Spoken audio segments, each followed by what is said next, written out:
네, 오늘 우리가 함께 살펴볼 교리문답은 주의날 27, 72문답부터 74문답까지입니다. 시편 찬송 576쪽부터 578쪽에 나와 있는 교리문답 주의날 27을 교독하도록 하겠습니다.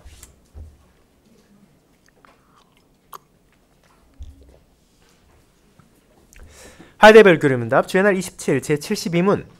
물에 의한 이 외적 씻음 자체가 죄를 씻어버립니까? 아닙니다. 오직 예수 그리스도의 피와 성령만 우리를 모든 죄에서 깨끗이 씻어냅니다.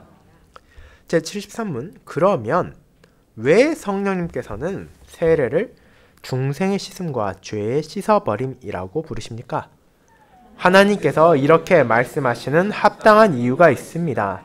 마치 물이 더러움을 몸에서 제거하듯이 그리스도의 피와 그분의 성령이 우리의 죄를 제거한다는 것을 우리에게 가르치기 원하십니다.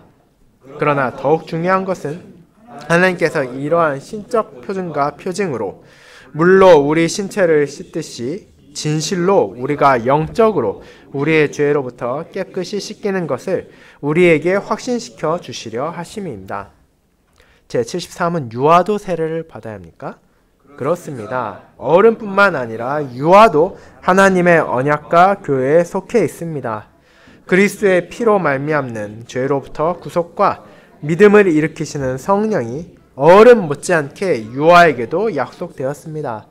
그러므로 언약의 표인 세례로 유아는 그리스도의 교회에 접붙임 받아야 하고 또 불신자의 자녀로부터 구별되어야 합니다. 이것은 옛 언약에서 할례로 시행되었고 새 언약에서는 대신에 세례가 제정되었습니다. 교리문답 설교회는 찬송 1장으로 우리의 신앙을 고백하는 시편 78편 2절 3절을 이어서 부르도록 하겠습니다.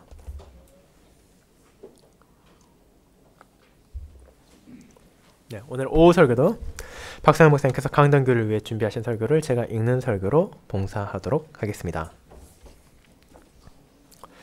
주 예수 그리스도 안에 있는 사랑하는 형제 자매님들, 과거에 농부들이 밭에 쟁기질을 할 때 밭고랑을 곱게 내는 것은 중요한 문제였습니다. 밭고랑을 내는 쟁기만이 아니라 소나 노새나 말을 몰 때 밭고랑을 곧바로 내는 것은, 삐뚤어지지 않게 내는 것은 결코 쉬운 일이 아니었기 때문입니다. 밭고랑을 계속해서 곱게 내기 위해서 농부는 시선을 저 멀리 목표 지점에 고정하고 눈을 목표물에서 떼어서는 안 되었습니다. 시선을 그 목표 지점에 고정했다면, 그리고 그 길을 쭉 나아간다면 밭고랑은 곱게 됩니다. 하지만 시선을 목표물에서 떼서 쟁기를 보거나 동물을 내려보았다면 밭고랑이 금방 꾸불꾸불해집니다. 그렇게 그 길을 바르게 나아가기 위해서는 언제나 농부는 자신의 눈을 목표하는 지점에서 떼어서는 안 됐습니다. 그리고 이것은 우리가 몇 가지 교리 문제에 대해 말할 때 염두에 둘 수 있는 방법 가운데 하나입니다. 우리의 시선을 주 예수 그리스도에게 고정해야만 합니다. 우리가 그 시선을 그리스도에게서 떼서 다른 무언가로 향하게 된다면 우리의 교리 역시 밭고랑과 마찬가지로 어느 순간 꼬이게 되고 흔들리게 될 것입니다. 그리고 이와 같은 일이 세례, 성례에 관련해서도 교회 안에서 일어났습니다. 로마 교회는 자신들의 시선을 그리스도에게서 떼어내고 성례 그 자체에 고정하려 했습니다. 그 결과 세례에 대한 그들의 교리 역시 왜곡되고 구부러졌습니다. 주의 날 27에서 우리는 우리의 믿음을 그리스도에게 맞추라고 가르침 받습니다. 그렇게 함으로 우리는 로마 교회와 제세례파의 오류를 막을 수 있습니다. 오늘 오후에 저는 여러분에게 다음과 같은 제목으로 그에 대한 복음을 설교하고자 합니다. 그리스도 안에 있는 모든 사람은 그의 구원하시는 은덕에 참여한다. 이를 첫째, 오직 그리스도와 연합한 사람만이 은덕을 공유한다. 둘째, 그리스도와 연합한 모든 사람이 세례를 받는다. 라는 두 대지로 나누어 보도록 하겠습니다. 첫째, 오직 그리스도와 연합한 사람만이 은덕을 공유한다를 보도록 하겠습니다. 사도행전 2장은 오순절에서 성령 하나님이 부어진 직후 베드로가 무리 앞에 서서 예수 그리스도의 죽음과 부활에 대해 설교하는 내용을 다루고 있습니다. 주님께서 베드로의 설교를 사용하시고 그에 대한 직접적인 열매를 거두게 하셨습니다. 설교를 들을 때 그 수많은 무리 중 3천여 명이 마음의 찔림을 받았습니다. 그들은 베드로와 나머지 사도들에게 나아가서 형제들아 우리가 어찌할꼬 하거늘 베드로가 너희가 회개하여 죄의 사함을 위해 각각 예수 그리스도의 이름으로 세례를 받으라 라고 말했다는 것이 오늘 읽었던 사도행전 2장 37, 38절에 나옵니다. 그리고 사도행전을 더 나아가면 우리는 바울의 회심도 읽게 됩니다. 하나님께서 아나니아를 보내셔서 바울에게 다음과 같이 말하게 하셨습니다. 일어나 주의 이름을 불러 세례를 받고 너의 죄를 씻으라 하고 말입니다. 이 본문 모두 세례와 죄 용서 사이에 긴밀한 관계가 있음을 보여줍니다. 베드로는 다음과 같이 말했습니다. 죄의 사함을 위해 각각 예수 그리스도의 이름으로 세례를 받으라. 아나니아는 주의 이름을 불러 세례를 받고 너의 죄를 씻으라고 말했습니다. 우리가 위와 같은 본문들을 읽는다면 마치 죄 용서가 세례 그 자체를 통해서 오는 것처럼 보이기도 합니다. 세례 그 자체가 우리의 영적인 정결을 일으키는 것처럼 보인다는 것입니다. 로마교회가 죄 용서가 세례를 통해 주어진다고 가르치는 바가 바로 이런 본문들에 근거했습니다. 세례를 받을 때 신부나 그 세례를 시행하는 사람이 아이에게 혹은 성인에게 물을 뿌려 그 물이 이마에 닿는 그 순간 즉각적으로 죄를 용서받는다는 것이 그들의 가르침입니다. 그렇게 로마교회는 사죄의 은혜가 세례의 물에 담겨 있다고 가르칩니다. 로마교회는 세례가 자동으로 한 사람을 죄의 사함의 은혜 안에 참여하도록 한다고 가르칩니다. 그렇게 그런 논리 안에서 바라본다면 로마교회가 아이에게 세례를 주는 것을 그토록 중요시하는 이유를 이해할 수 있습니다. 왜냐하면 세례받지 않은 아이는 정죄를 받으나 세례를 받는 아이는 구원받기 때문입니다. 그렇게 어떤 희생을 치러서라도 아이에게 세례를 주어야 한다고 그들은 말합니다. 만일 병상에 있는 유아가 숨이 넘어가기 전에 신부가 아이에게 와서 세례를 베풀 수 없다면 거기에 있는 누구든지 아이에게 세례를 베풀 수 있다고 말합니다. 그것이 의사가 되었건 간호사가 되었건 어머니든 아버지든 아무나 말입니다. 그 아이가 구원받기 위해서는 반드시 세례를 받아야만 하기 때문입니다. 그런데 로마교의 이런 가르침이 정말로 성경적인 것입니까? 성경 어디에서도 물로 씻음 그 자체가 죄를 제거한다고 가르치지 않습니다. 그리스도께 성찬을 제정하셨을 때 이렇게 말씀하셨습니다. 이것은 죄 사함을 얻게 하려고 많은 사람을 위하여 흘리는 바 나의 피 곧 언약의 피니라 라고 말입니다. 사도 요한 역시 동일한 내용을 기록했습니다. 그 아들 예수의 피가 우리를 모든 죄에서 깨끗하게 하실 것이요 라고 말입니다. 또한 세례 요한은 물로 세례를 베풀 때 예수께서 성령으로 그들에게 세례를 주실 것이라는 사실도 분명히 말했습니다. 이와 같은 다양한 본문들이 전하고자 하는 사실은 분명합니다. 세례의 물, 그 자체가 우리의 영혼을 정결하게 하는 효과를 일으키지 않는다는 것입니다. 오직 그리스도의 피와 그분의 영만이 저와 여러분을 죄책과 오염에서 깨끗하게 할 수 있습니다. 그렇다면 우리가 앞에서 언급했고 또 로마교회가 자신들의 교리의 토대로 삼은 위의 본문들이 의미하는 바는 무엇이었습니까?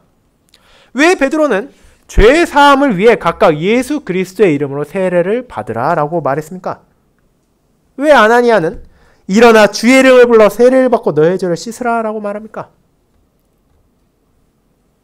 그런데 이 본문들에서 분명히 드러나는 것은 베드로와 아나니아가 모두 성인들에게 말했다는 것입니다. 그렇게 여러분은 성인 세례에 수반하는 바가 무엇인지에 관심을 집중하는 것이 유익합니다.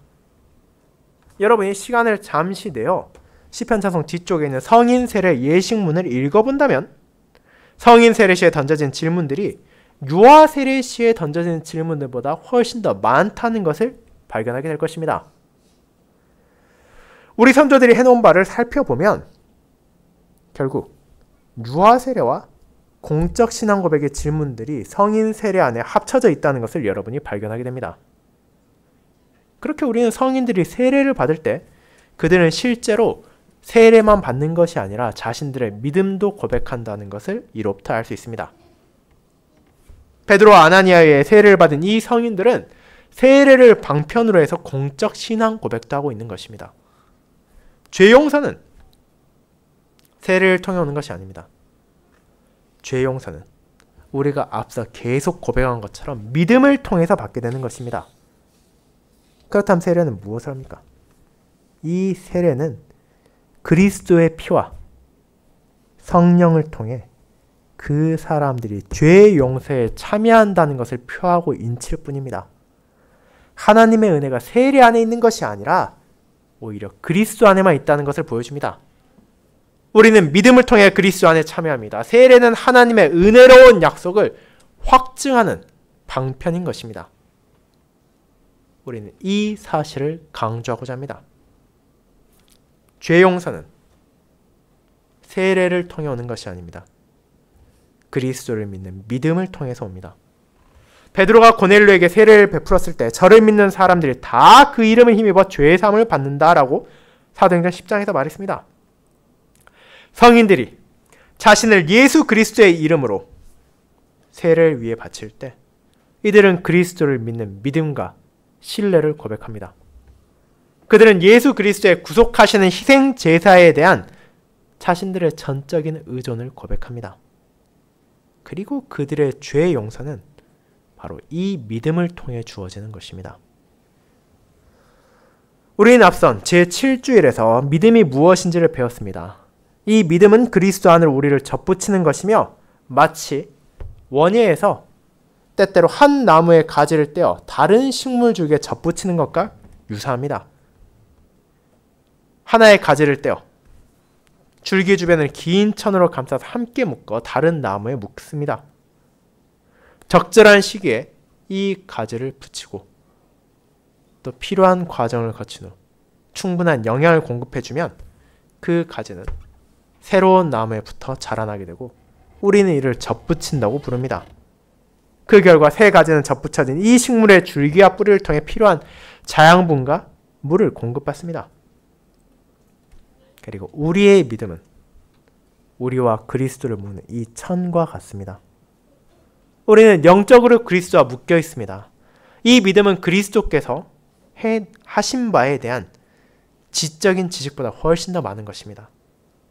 믿음은 개인적인 관계로 정의할 수 있는데 이로써 우리는 그리스도 안에서 우리의 사랑과 신뢰와 의존과 즐거움을 드러냅니다. 이 믿음으로 우리는 그리스도 안에 접붙임을 받습니다. 이 개인적인 관계를 방편으로 우리는 그리스도와 결속됩니다. 믿음이라는 이 개인적 관계를 방편으로 그리스도와 묶인 사람만이, 그분께 참여한 사람만이 그분의 은혜라는 유익에 참여하게 되는 것입니다. 한 가지 예를 들어볼 수 있습니다. 한 청년이 한 여자를 사랑하여 구원을 합니다.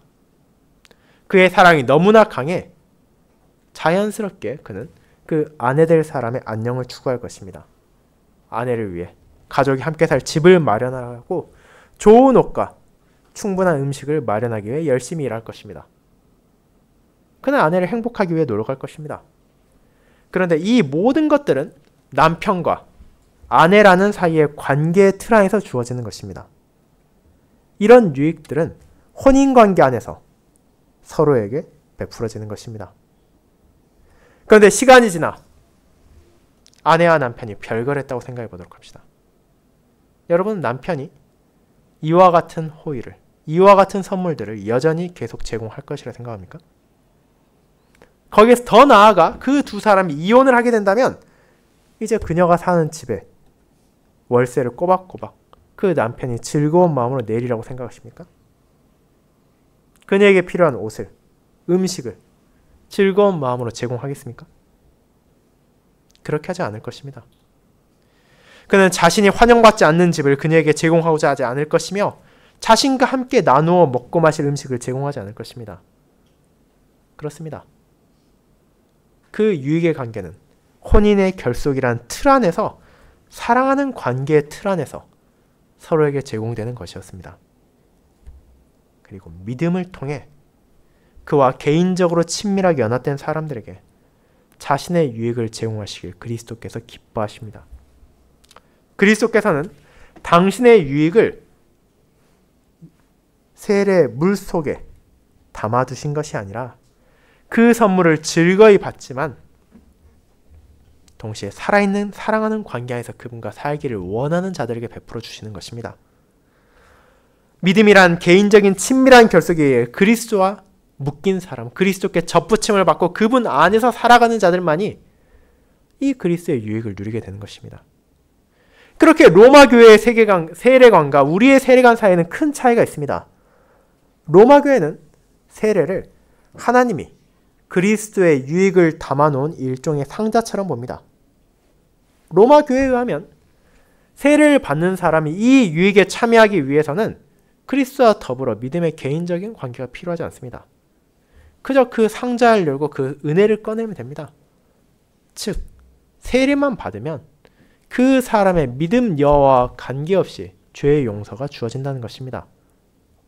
그렇게 어떤 결속도 없이 유익을 즐길 수 있다는 것이 그들의 세례에 대한 관점이었습니다. 하지만 우리는 세례 성례를 전혀 다른 시각으로 봅니다. 세례는 그리스도의 유익을 담아놓은 상자가 아닙니다.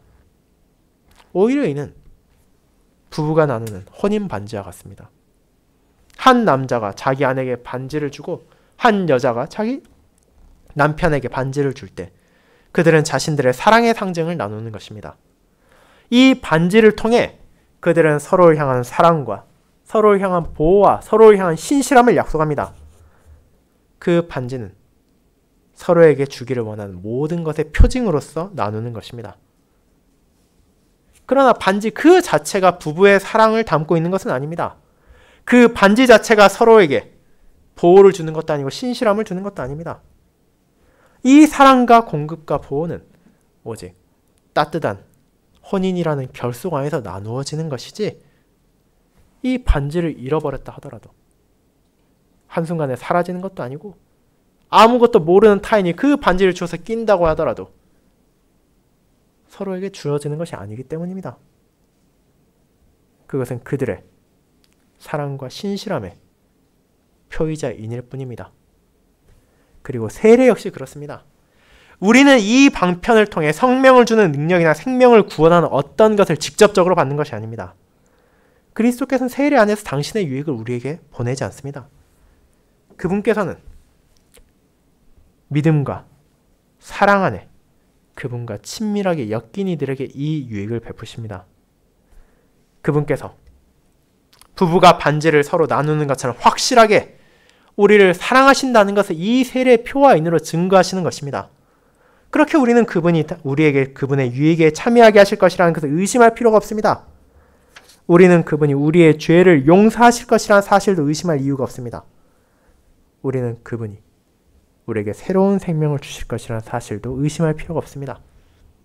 왜냐하면 그분이 우리를 사랑하시기 때문입니다. 그리고 그 사랑 안에서 우리가 그분을 사랑합니다. 세례는 그와 같은 사랑의 놀라운 보증일 뿐입니다. 여러분은 믿음의 친밀한 관계 속에서 이 주님과 결속하셨습니까? 여러분은 그분께서 우리에게 베푸신 사랑과 자비에서 즐거워하십니까?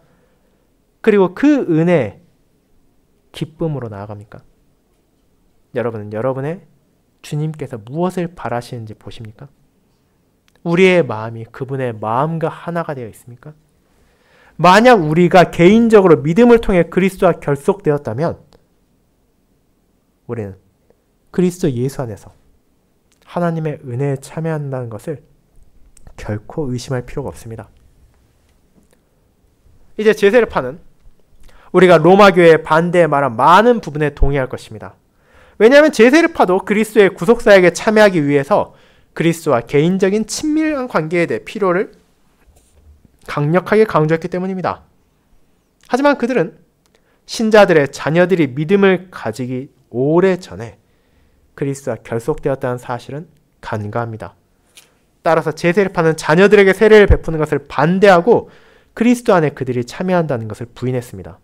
이제 이 문제를 다음 대제에 살펴보도록 합시다. 그것이 두 번째, 그리스도와 결속된 모든 사람이 세례를 받는다로 이어집니다.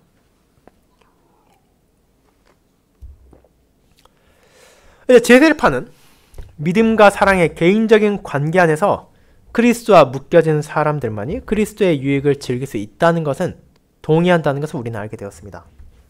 그런데 그들과 우리가 결코 일치하지 하나가 있습니다. 그것은 바로 그들은 어린 자녀들은 그 은혜에 참여할 수 없다고 주장하기 때문입니다. 왜냐하면 그 자녀들은 아직 믿음을 가지지 않았기 때문입니다. 그러나 이들의 추론에는 큰 오류가 있습니다. 이들은 믿음이 그리스도와 결속하게 되는 유일한 방법이 아니라는 사실을 간과하기 때문입니다. 그 사실을 분명히 해보도록 합시다. 성인 신자들에게 그리스도와 결속되는 유일한 방법은 오직 믿음을 통해서입니다. 그러나 유아들과 관련해서 또 다른 길이 하나 있습니다. 그 길은 바로 언약입니다. 제가 이미 사용했던 예시를 다시 한번 들어보도록 하겠습니다. 우리는 한 남자가 한 여자에게 집과 음식과 옷 등을 제공하는 유일한 길은 혼인 안에서 신실한 관계의 틀 안이라는 것을 말씀드렸습니다. 사랑하지도 않고 신뢰하지도 않는 이들에게 그 모든 유익은 주어지지 않을 것이기 때문입니다. 그런데 이 사실을 생각해 보도록 합시다.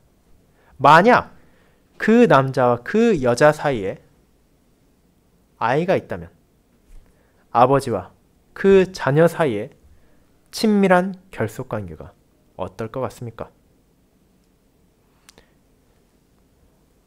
그 부부가 이미 이혼을 했고 그 당시에 남자가 그 아내 태에 아이가 있다는 걸 몰랐습니다. 그렇게 이 자라나는 아이는 자기 아버지를 사랑하지도 않고 자기 아버지에 대해 알지도 못합니다. 그럼에도 그 아버지는 그 자녀를 사랑할 수 있습니다. 일방적으로 사랑할 수 있고 그 아이를 돌볼 수 있으며 그 아이에게 필요한 것을 여전히 공급하고 제공하기 위해 노력할 수 있습니다. 자기 아버지를 향한 딸아이의 마음에 아직 어떤 사랑이 있기 전에도 그 모든 일이 일어날 수 있다는 겁니다.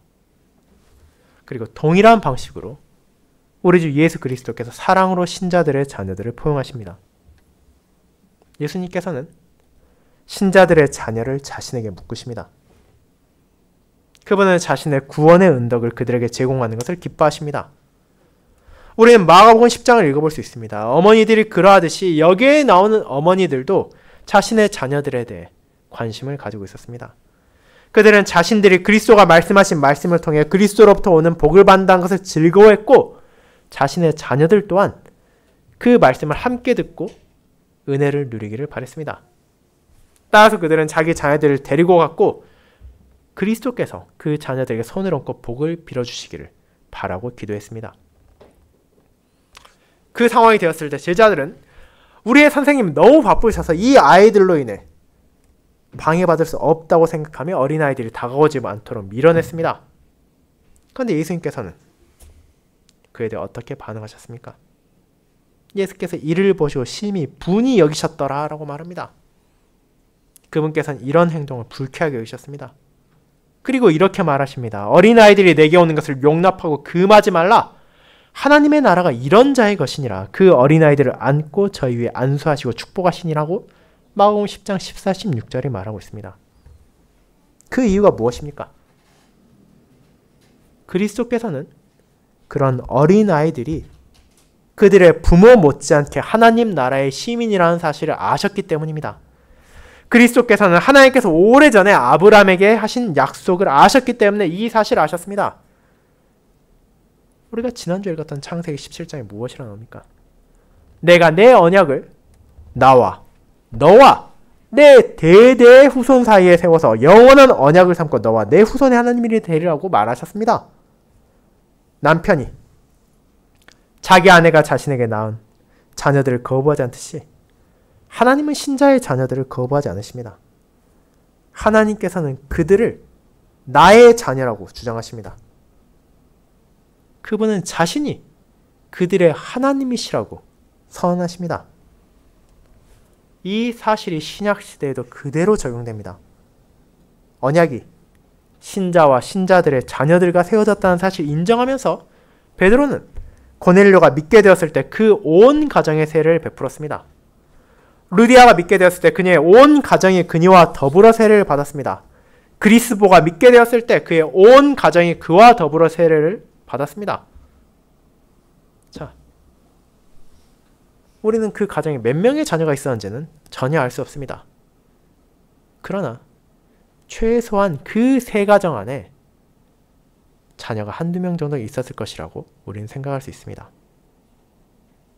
자, 그 아이들이 그 가정에서 함께 세례를 받았습니다. 그리고 중요한 것은 성경이 구약시대에 받아들여졌던 바를 계속 이어서 세례가 전한다는 것을 보여준다는 사실입니다. 아브라함과 그의 모든 가솔들이 할례를 받았던 것처럼 고넬료의 전 가족과 루디아의 전 가족과 그리스도의 전 가족이 세례를 함께 받았습니다. 구약시대 언약에 포함된 사람들이 신약시대에도 포함되었습니다. 이것은 어린 자녀들, 아직 입도 떼지 못하고 말도 하지 못하는 유아도 포함된다는 것입니다. 그 언약으로 인해 신자들의 자녀는 하나님의 가정에 속해 있습니다. 그들은 하나님의 자녀들입니다. 그들은 하나님께서 그리스도 안에서 그 부모에게 주신 모든 보배와 부유함에 함께 참여합니다. 그렇습니다. 그들은 그리스도에게 접붙임을 받아 그리스도의 모든 보배와 선물에 참여하는 것입니다. 바울이 고린도서 7장 14절에서 신자들의 자녀들이 거룩하다 말할 때 이 언약의 진리를 강조합니다. 이 자녀들은 그리스도 안에서 거룩해집니다. 특별히 주님께서 우리의 자녀들 가운데 한 명을 아주 어린 나이에 그분께로 데려가신다면 이 진리는 우리에게 경이로운 위로가 됩니다. 그들은 아직 스스로의 믿음에 이르지 않았습니다. 그럼에도 그들은 그리스도 안에 접붙임을 받아 그분의 구원하시는 은덕에 참여합니다. 그들의 죄가 용서받고 그들에게 영원한 생명이 상속되었습니다. 자녀들은 언약이라는 방편 안에서 그리스도께 묶여졌습니다. 그 자녀들은 그리스도의 모든 은덕에 참여합니다.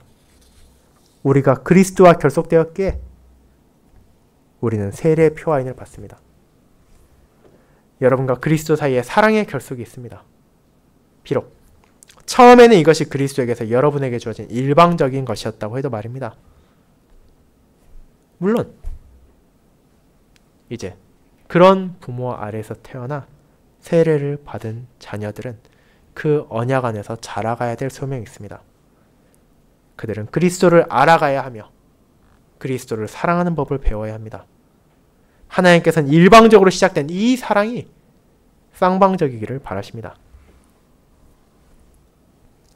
다시 한번 사례를 들도록 하겠습니다.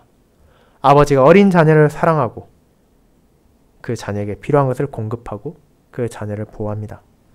심지어 자녀들이 아직 아버지의 사랑에 대해 반응하지 못하고 아버지가 대체 누구인지 알지 못하는 유아기에도 그러합니다.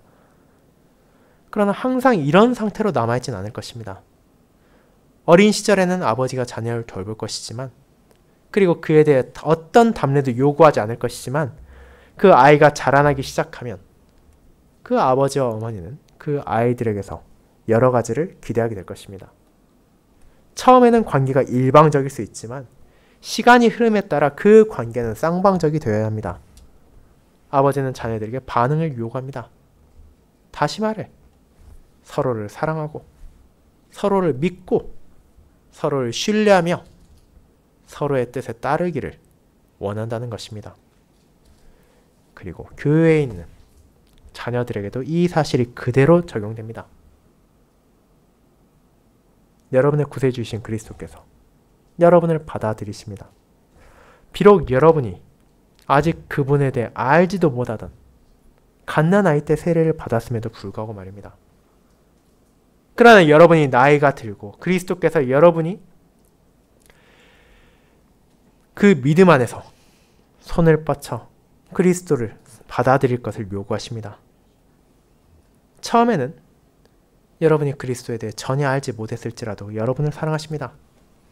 하지만 여러분이 자라감에 따라 그리스도께서는 여러분이 그에 대한 응답으로 그분을 사랑하기를 바라고 요구하십니다.